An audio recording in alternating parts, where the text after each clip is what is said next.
Hello hi friends. ഞാൻ ഞങ്ങളുടെ റെസിഡൻസിൽ കളിച്ചിട്ടുണ്ടായിരുന്ന ഒരു മെഗാ തിരുവാതിരയുടെ ഒരു വീഡിയോ ഇട്ടിട്ടുണ്ടായിരുന്നു. അപ്പോൾ ഞങ്ങളുടെ റെസിഡൻസിലുള്ള കുറച്ച് ഫ്രണ്ട്സുകളും ആയിട്ടുള്ള ഒരു കുഞ്ഞ് ട്രിപ്പാണ് കേട്ടോ. അപ്പോൾ ഞങ്ങൾ ട്രെയിൻ വഴിയായിരുന്നു പോയിരുന്നത്. അപ്പോൾ ആ വീഡിയോ ഒന്നും ഞാൻ എടുത്തിട്ടില്ല. അപ്പോൾ ഞാൻ വിചാരിച്ചു അവിടെ എത്തിയിട്ട് നിങ്ങൾക്ക് സാവധാനം അവിടുത്തെ പ്രകൃതി ഭംഗിയും അവിടുത്തെ ഫുഡും എല്ലാം ഞാൻ നിങ്ങൾക്ക് കാണിച്ചു തരാമെന്ന് വിചാരിച്ചു. അങ്ങനെയാണ് കേട്ടോ ഈ വീഡിയോ എടുത്തത്.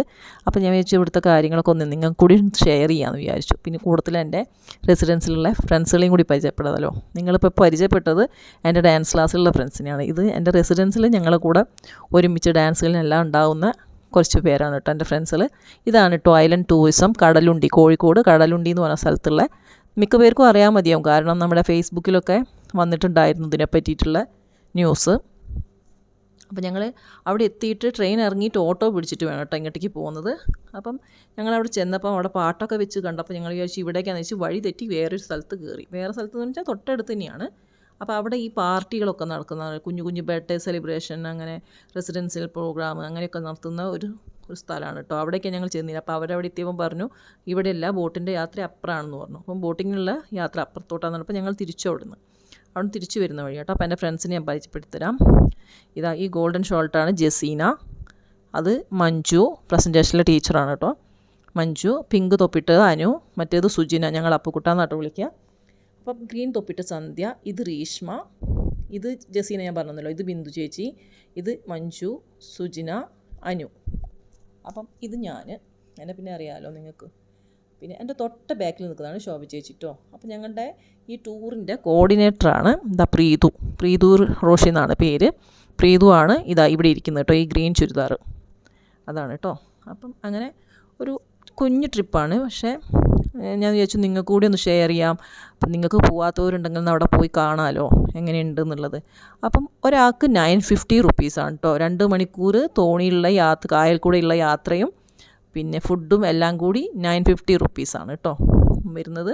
അപ്പോൾ ഞങ്ങൾക്ക് പോകാനുള്ള തോണിയാണ് ഇത് വരുന്നത്. തോണി മീൻസ് നമ്മളെ ഈ സ്പീഡ് ബോട്ടൊന്നും അല്ല കേട്ടോ, സാധാരണ നമ്മളെ പങ്കായം വെച്ച് തുഴയുന്ന തോണിയാണ്. അപ്പോൾ അത് ആ തോണി ഞങ്ങളവിടെ എത്തുമ്പോൾ ഏകദേശം ഒരു 12:30-1 മണിയുടെ അടുത്തായി.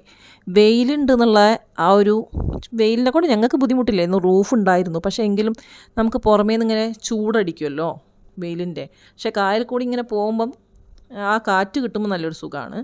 പക്ഷേ ഫോട്ടോ ഒക്കെ എടുക്കുമ്പോൾ നമ്മുടെ കണ്ണൊക്കെ ഇങ്ങനെ എന്താ പറയുന്നത്, സ്മോളായി പോവില്ലേ കണ്ണ്, അങ്ങനെയൊക്കെ ആ ഒരു വിഷയം എന്ന് ചോദിച്ചാൽ ബാക്കിയെല്ലാം സൂപ്പറായിരുന്നു കേട്ടോ. ഫുഡൊക്കെ ഞാൻ കാണിച്ചു തരാം, ഫുഡൊക്കെ അടിപൊളിയായിരുന്നു. അപ്പോൾ ഞാൻ എല്ലാവരും ഒരുവിധ ആൾക്കാരെയൊക്കെ പരിചയപ്പെടുത്തിയിട്ടുണ്ട്. കാണാത്തവരെ ഞാൻ നേരിട്ട് ഇതിനകത്ത് കാണുമ്പോൾ ഞാൻ പറഞ്ഞു തരാം കേട്ടോ അവരുടെ പേരൊക്കെ. അപ്പം അങ്ങനെ ഞങ്ങൾ യാത്ര തുടർന്നു. ഞങ്ങളുടെ അമരക്കാരൻ ശ്രീജിത്ത് എന്നാണ് കേട്ടോ അവരുടെ പേര്. നല്ല ഒരു ഇതായിരുന്നു, കാരണം നല്ല കമ്പനിയായിരുന്നു ആൾ. ഞങ്ങൾക്ക് എല്ലാ കാര്യങ്ങളും ഇങ്ങനെ പറഞ്ഞൊക്കെ തന്നു, ഓരോ സ്ഥലത്തിനെ പറ്റിയിട്ടും അതും ഇതൊക്കെ പറഞ്ഞു തന്നിട്ടുണ്ടായിരുന്നു. പിന്നെ ഇവർ അവിടെ എത്തിയപ്പം തുടങ്ങി ഇങ്ങനെ കായലിൽ കൂടെ ഇങ്ങനെ പോകുന്ന സമയത്ത് ഫോട്ടോ എടുക്കാനുള്ള ഒരു പ്രശ്നങ്ങൾ, ഫോട്ടോ എടുക്കണം എന്ന് പറഞ്ഞിട്ട് എല്ലാം അവിടെ നിന്ന് ഒച്ചയും വിളിയായിരുന്നു. അപ്പം ഇതാണ് കേട്ടോ ഞാൻ പറയാം, ശോഭ ചേച്ചി, സന്ധ്യ, അനു, അങ്ങനെ ഓരോരുത്തർ കേട്ടോ. ഇത് പിന്നെ എന്നെ പിന്നെ അറിയാമല്ലോ, നിങ്ങൾക്ക് കണ്ടുപരിചയം ഉണ്ടാവുമല്ലോ. ഇതാ അനു, അതിൻ്റെ തൊട്ട ബാക്കിൽ ഇതാ പ്രീതു ഇരിക്കുന്നുണ്ട്. ഞങ്ങൾ 10 പേരായിരുന്നു കേട്ടോ ഉണ്ടായിരുന്നത്. 10 പേര് മീൻസ് 9 പേര് ഞങ്ങളെ റെസിഡൻസിൽ, ഞാൻ പറഞ്ഞില്ല ഡാൻസിനൊക്കെ ഉള്ള എല്ലാവരും. 10ാമത്തെ ആള് ശോഭ ചേച്ചിയുടെ സിസ്റ്റർ ആയിരുന്നു കേട്ടോ. അവർ വരുന്നുണ്ടെന്ന് പറഞ്ഞപ്പോൾ ഞങ്ങൾ അവരങ്ങനെ കിട്ടിയതാണ്. അങ്ങനെ ഞങ്ങൾ അവിടെ എത്തിയപ്പം തോണി കുറച്ച് അപ്പോഴേക്കൊക്കെ വെള്ളം വേണം കുടിക്കാമെന്ന് പറഞ്ഞിട്ട് അവിടെ തൊട്ടൊരു കട ഉണ്ടായിരുന്നു. സാധാരണ എന്നായിരുന്നു ആ ചേട്ടൻ്റെ പേര്. സാധാരണ ചേട്ടൻ്റെ ഷോപ്പിലോട്ട് തിരിച്ചു. അവിടെ എത്തിയപ്പം മഞ്ജു എന്തൊക്കെയോ കുറേ വാങ്ങാൻ വേണ്ടി പറഞ്ഞിട്ടുണ്ടായിരുന്നു. മാങ്ങ, പിന്നെ നമ്മുടെ ഉപ്പിലിട്ട നെല്ലിക്ക അങ്ങനെയൊക്കെ ഉണ്ടാവില്ലേ, അങ്ങനെ എന്തൊക്കെയോ സാധനങ്ങൾ, അതെല്ലാം വാങ്ങിച്ചു. അപ്പം എനിക്ക് ത്രോട്ടിന് ചെറിയൊരു പ്രശ്നമുള്ളതുകൊണ്ട് ഞാൻ ചില സമയത്ത് വോയിസ് ഒന്ന് കുറയ്ക്കിട്ടു. അപ്പോൾ ഞാൻ നിങ്ങൾക്ക് ഞങ്ങളുടെ ബോട്ടിലുള്ള യാത്രയുള്ള കുറച്ച് അവരുടെ ഒച്ചയും വിളിയൊക്കെ ഞാൻ നിങ്ങൾക്ക് കൂടി ഒന്ന് കേൾപ്പിച്ചു തരാമെന്ന് വിചാരിച്ചു. അങ്ങനെ കേട്ടോ. അപ്പം ഞങ്ങൾ അങ്ങനെ മഞ്ജുവിനെ കുറേ കളിയാക്കി, നമ്മുടെ ടൈറ്റാനിക്കിലുള്ള ജാക്ക് റോസ് എന്നൊക്കെ പറഞ്ഞിട്ട് കുറേ കളിയാക്കിട്ടോ. അങ്ങനെ സാധാരണ ഷോപ്പിൽ നിന്ന് ഞങ്ങൾ ലേസും ഉപ്പിലിട്ട മാങ്ങ പിന്നെ എന്തായിരുന്നു വിളിച്ച് 7 എന്തൊക്കെയോ മേടിച്ചിട്ടുണ്ടായിരുന്നു അവർ. അങ്ങനെ അത് കഴിഞ്ഞ് ഞങ്ങൾ സാധാരണേട്ടനോട് ബായ് പറഞ്ഞ് ഞങ്ങൾ തിരിച്ചു പിന്നെയും യാത്ര പിന്നെയും തുടങ്ങിട്ടോ. അങ്ങനെ പിക്കപ്പഴേ കൊണ്ടുപോയി നിർത്താൻ വേണ്ടി പോയോടത്ത് ഞങ്ങളെക്കാട്ട് മുന്നിൽ 2 തോണിക്കാരവിടെ എത്തി. അപ്പം അവർക്ക് നല്ലൊരു സ്ഥലം കിട്ടി ഫോട്ടോ ഒക്കെ എടുക്കാനായിട്ടുള്ള. അപ്പം ഞങ്ങൾക്ക് അവിടുന്ന് തിരിച്ചു പോരേണ്ടി വന്നു. പിന്നെ നോക്കുന്നിടത്തൊക്കെ സ്ഥലങ്ങളുണ്ട്, പക്ഷേ ഫോട്ടോ എടുക്കുമ്പോഴേക്കും നമുക്ക് കണ്ണിലിങ്ങനെ വെയിലടിച്ചിട്ട് ഫോട്ടോ എടുക്കാൻ പറ്റാത്തൊരു അങ്ങനത്തെ ഒരു അവസ്ഥയായിരുന്നു. അപ്പം അവർ പറഞ്ഞു ഞങ്ങൾ വേറൊരു സ്ഥലം കാണിച്ചു തരാം, നിങ്ങൾക്ക് അവിടുന്ന് ഫോട്ടോ എടുക്കാമെന്ന് പറഞ്ഞിട്ട് ഞങ്ങൾ വേറൊരു സ്ഥലത്ത് അങ്ങനെ പോയി. അതിൻ്റെ തൊട്ടടുത്ത് അങ്ങനെ കുറച്ച് ഉള്ളോട്ടായിട്ടുള്ളൊരു സ്ഥലം ഉണ്ടായിരുന്നു. അവിടേക്ക് അവർ നിർത്തി തന്നു. ഞങ്ങൾ ഫോട്ടോ എല്ലാം എടുത്തു കേട്ടോ, ഫോട്ടോ സെക്ഷനൊക്കെ. അവിടെ പിന്നെ വെയിലൊന്നുമില്ലായിരുന്നു. അപ്പം പിന്നെ കണ്ണൊക്കെ റെഡിയായിട്ട് നമുക്ക് കിട്ടുമല്ലോ. അല്ല ഞാൻ എന്താ പറയുക, വെയിലടിക്കുമ്പോൾ നമുക്കറിയില്ലേ നമ്മുടെ കണ്ണൊക്കെ പാടിങ്ങനെ ചെറുതായി പോവില്ലേ. അപ്പം പിന്നെ ഫോട്ടോ എടുക്കുമ്പോൾ ഒരു സുഖം ഉണ്ടായില്ലല്ലോ. ഞങ്ങൾ അവിടുന്ന് ഫോട്ടോ എല്ലാം എടുത്ത് അടിപൊളിയായി ആ യാത്രയിൽ അങ്ങനെ നടന്നു. അപ്പം അങ്ങനെ ഞങ്ങൾ കണ്ടോ ഒരു തോണി നിർത്തിയിട്ട് കണ്ടില്ലേ, അതൊരു ടീം ഫോട്ടോ എടുക്കുന്ന കേട്ടോ, അവരുടെ ഫോട്ടോഷൂട്ടാണ് അവിടെ. അപ്പോൾ അതുപോലെ തന്നെ ഞങ്ങൾക്കും ശ്രീചേട്ടൻ ഒരു സ്ഥലം കാണിച്ചു തന്നു ഫോട്ടോ എടുക്കാനൊക്കെ.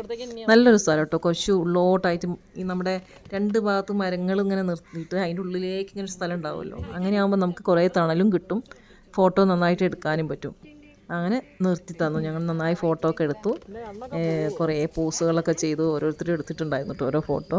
പിന്നെ എനിക്ക് ഈ വെള്ളം ഭയങ്കര പേടിയാണ്. അതുകൊണ്ട് അന്ന് അവിടെ നിങ്ങൾ കയറുമ്പോൾ തന്നെ ഒരു ചേട്ടായി പറഞ്ഞിട്ടുണ്ടായിരുന്നു, എഴുന്നേറ്റ് ഇങ്ങനെ അധികം നേരം നമ്മൾ തോണിയിൽ അങ്ങനെ നിൽക്കരുത്, നിൽക്കുമ്പോൾ നമ്മൾ അങ്ങോട്ടും ഇങ്ങോട്ടും ഇതാവുമ്പേ തോണി മറിയാനുള്ള സാധ്യത കൊണ്ടായിരിക്കും അവരങ്ങനെ പറഞ്ഞത്. അപ്പോൾ എനിക്ക് വെള്ളം ഭയങ്കര പേടിയായതാണ്. എനിക്ക് ആ ഇരിക്കുന്നോടത്തുനിന്ന് ഇങ്ങനെ നീക്കാൻ ഭയങ്കര പേടിയായിരുന്നു സത്യം പറഞ്ഞാൽ. അപ്പോൾ ഇതാണ് കേട്ടോ നമ്മൾ. പിന്നെ അവിടുന്ന് ആ ഫോട്ടോഷൂട്ടൊക്കെ കഴിഞ്ഞ് ഞങ്ങളിതാ കണ്ടൽക്കാടിൻ്റെ ഭാഗത്തേക്കൊക്കെ ഇങ്ങനെ എത്തി. ഇതാണ് കേട്ടോ കണ്ടൽക്കാടുകൾ. അതിൻ്റെ ഉള്ളിൽ കൂടെ ഉള്ളൊരു യാത്ര നല്ല രസമായിരുന്നു, നല്ല തണുപ്പൊക്കെ ഉണ്ടായിരുന്നു അതിൻ്റെ ഉള്ളിൽ കൂടെ ഇങ്ങനെ യാത്ര ചെയ്യുമ്പോൾ. അപ്പോൾ ഇതിൻ്റെ പേര് ഭ്രാന്തൻ കണ്ടൽ എന്നാണ് പോലും, അങ്ങനെയാണ് പറഞ്ഞത് ഞങ്ങളോട്.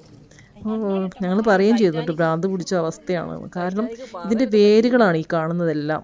ഇങ്ങനെ എന്താ പറയുക, ചെടിയുടെ മുകളോട്ടായിട്ട് അതിൻ്റെ മരത്തിൻ്റെ മുകളിലേക്കാണ് ഇങ്ങനെ വേരുകളൊക്കെ. വെള്ളത്തിൻ്റെ അടിയിലോട്ടല്ല, സാധാരണ മുകളിലോട്ടൊക്കെയാണ്. അതിന് പറയുന്ന പേരാകുമ്പോൾ ഭ്രാന്തൻ കണ്ടൽ.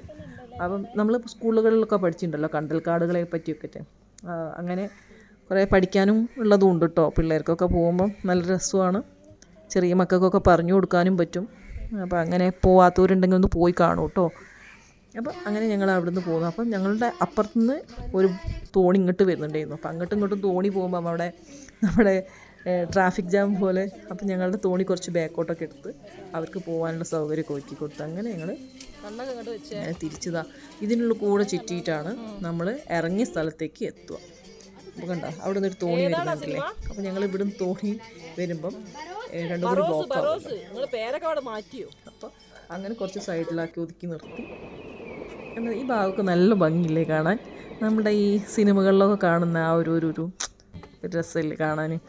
അപ്പോൾ അങ്ങനെ ഞങ്ങൾ 2 മണിക്കൂർ യാത്ര എങ്ങനെയാണ് പോയതെന്ന് അറിഞ്ഞില്ല കേട്ടോ. കാരണം പാട്ടും ഇതൊക്കെ എല്ലാം. അങ്ങനെ ഞങ്ങളുടെ ഒരു 2 മണിക്കൂറിലെ ഈ തോണിയിലുള്ള യാത്ര ഏകദേശം ഒരു 2:20 ആയപ്പോഴേക്കും ഞങ്ങൾ കയറിയ ആ സ്പോട്ടിൽ തന്നെ ഞങ്ങളെ സുരക്ഷിതമായി ഒരാപത്തും കൂടാതെ ശ്രീചേട്ടൻ ഞങ്ങളെ ഇറക്കി തന്നു കേട്ടോ. പിന്നെ 2:20 ആയില്ലേ, രാവിലെ 9:15 വീട്ടിൽ നിന്ന് ഇറങ്ങിയതാണ്. പിന്നെ വേറെ ഫുഡൊന്നും കഴിച്ചില്ല, ഭയങ്കര വിശപ്പായിരുന്നു കേട്ടോ. ഫുഡിൻ്റെ ടേബിൾ എത്തിയപ്പോഴേക്ക് പിന്നെ ഫുഡിൻ്റെ മൂടി കൂടി ആ ചേട്ടൻ അങ്ങ് ഓരോന്നോരോന്നെടുത്ത് പൊക്കാൻ തുടങ്ങി.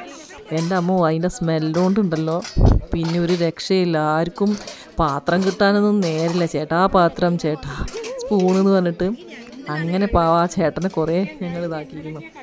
പക്ഷേ നല്ല ഫുഡാട്ടോ, പറയാതിരിക്കാൻ വയ്യ. അടിപൊളി ഫുഡായിരുന്നു. ഞണ്ട് നമ്മൾ വറുത്തരച്ച് വെക്കില്ലേ, തേങ്ങ ഇട്ടിട്ട് വറുത്തരച്ച് വെച്ച ഞണ്ടിൻ്റെ കറി, ചെമ്മീൻ കറി, കപ്പ,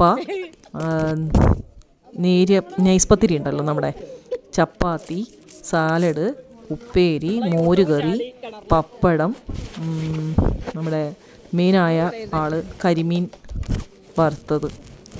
ഫുഡ് അടിപൊളിയാണ് മക്കളെ, ഒരു രക്ഷയില്ല. ഞങ്ങൾക്കില്ലേ ഇതെല്ലാം കഴിച്ചു കഴിഞ്ഞപ്പോൾ പിന്നെ ശ്വാസം മുട്ടിയിട്ട് നടക്കാൻ വയ്യാത്തൊരവസ്ഥയായി. പിന്നെ എൻ്റെ ഫോണൊന്ന് ജസ്റ്റ് ഒന്ന് താഴെ വീണു പോയിട്ടോ, അതുകൊണ്ടാണ് ഈ ബ്ലാങ്കായി കിടക്കുന്നത്. അപ്പം കാണുന്നവർ ക്ഷമിക്കുക. അപ്പോൾ ഇത്രയൊക്കെ ആയിരുന്നു ഇപ്പോൾ ഞങ്ങളുടെ ആ കൊച്ചു യാത്രയിൽ ഉണ്ടായിരുന്ന സംഭവങ്ങൾ. അപ്പോൾ എല്ലാവർക്കും എൻ്റെ വീഡിയോ ഇഷ്ടമായെങ്കിൽ ലൈക്ക് ചെയ്യുക, കമൻറ്റ് ചെയ്യുക, ഷെയർ ചെയ്യുക. എൻ്റെ ചാനൽ സബ്സ്ക്രൈബ് ചെയ്യാത്തവരുണ്ടെങ്കിൽ സബ്സ്ക്രൈബ് ചെയ്യുക. അപ്പം ഞങ്ങളുടെ അനുവിൻ്റെ വെഡ്ഡിങ് ആനിവേഴ്സറി ആയിരുന്നു. അപ്പം അന്ന് ഞങ്ങൾ തിരിച്ചു പോരുന്ന സമയത്ത് ഞങ്ങൾക്ക് അവൾ തന്ന ഒരു ട്രീറ്റായിരുന്നു കേട്ടോ, ഫലൂദയായിരുന്നു. അപ്പം ഇനിയൊരു അടുത്ത വീഡിയോ ആയി കാണാം. Thank you.